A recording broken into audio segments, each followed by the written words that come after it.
Savage Dragon 127 from June of 2006.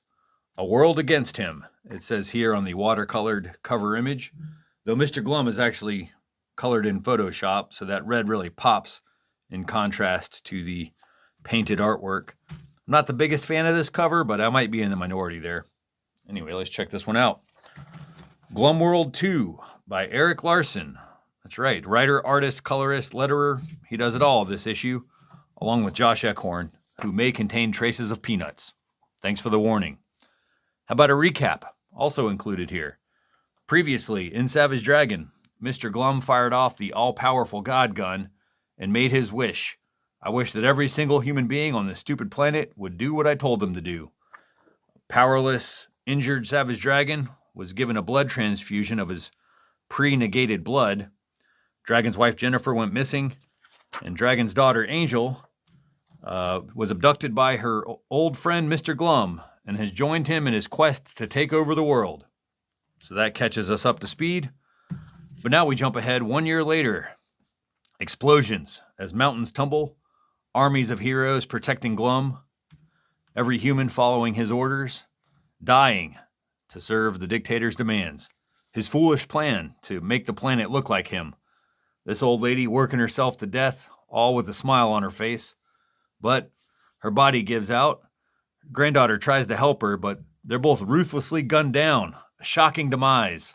Even more shocking when you see the gunman. It's Angel who pulled the trigger. As I said last issue, this character would go through some radical changes the next time we see her.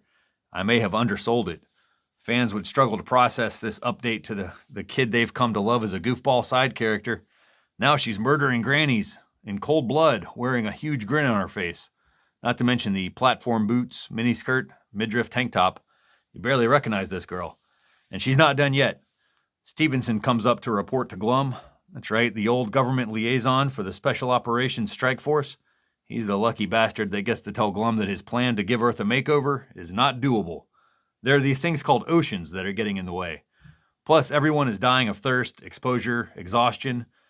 Angel adds bullets to the head as a cause of death, killing Stevenson in a punchline to a joke. Even Glum is seemingly confused by her behavior, despite the fact that he's responsible for all this, including her actions. I got into this last issue, but Glum is fairly careless with this new power to have your every command and word followed to a T. So Glum had little regard to the psychological ramifications of telling Angel to forget her mom or want to see her dad dead. It's like when he told Mighty Man to be out for Dragon's blood, it ended up with a blood transfusion that healed our hero from his coma. As you can see here, Dragon's been out of commission for a while, so what better way to bring him back than a full-page splash? Taking up every inch of real estate on this page. Dragon punching some robots. These are the same robots used by Dread Knight during the attack on the White House. Glum has taken command of them, and they're ordered to kill the dragon. They're doing a pretty good job swarming him in this last panel. So Vanguard has to teleport his buddy out of there. So these two are using Vanguard's spaceship as like mobile headquarters for their small rebellion. Glum using Earth scientists to try and track and hunt them down. Got some expository dialogue filling the reader in on the events of the last year, while also reminding us in the background that Universo, the planet-devouring space traveler, is a prisoner on this ship. Same with Mother Mayhem and her triplets. So this will all pay off later, but for now, she's just talking shit while Vanguard and Dragon try and formulate a new plan to take out Mr. Glum. Then a retro flashback to the adventures of Sergeant Marvel, the original owner of the God gun. For the first time, he fires it here after the woman that he loves, Tiger, was killed by another superhero. Introduced for the first time here, Solar Man. Sergeant Marvel points the gun at the murdering psychopaths and says, "I wish you didn't exist." Disappearing Solar Man for now. Now, we don't see it here, but Sergeant Marvel would also use his second wish to bring back Tiger. Important backstory here, and not the last time we'll see Solar Man. Not to be confused with Solar Man of the Atom.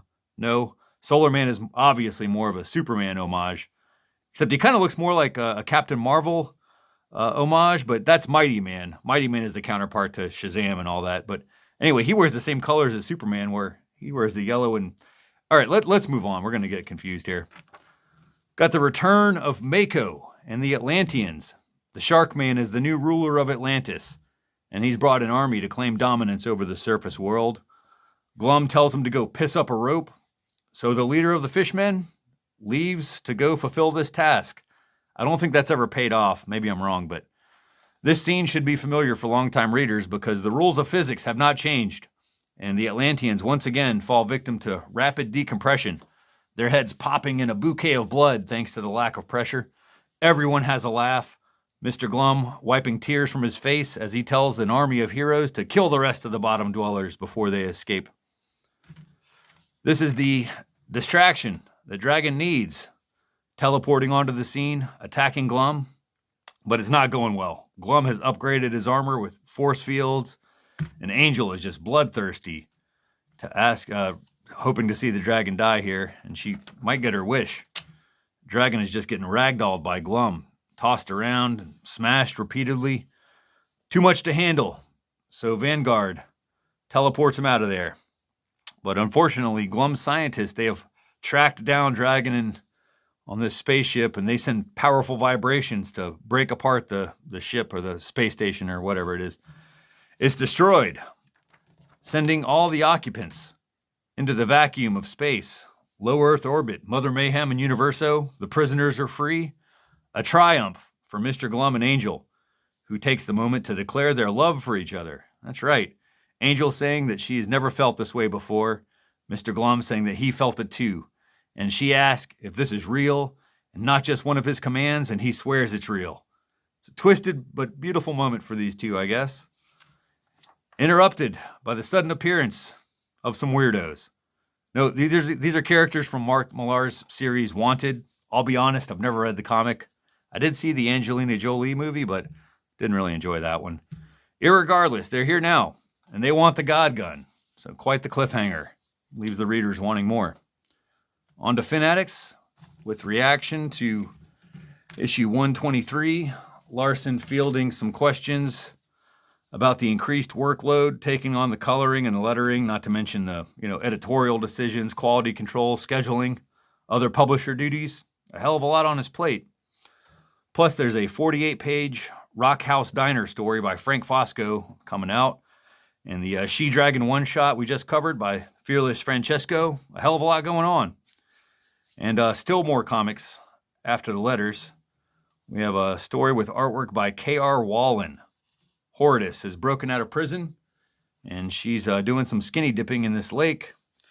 And she's got some company, a peeping Tom named Bud Ugly. He approaches her, and things start to get physical, but not in the way that he wanted. Getting slashed in the face.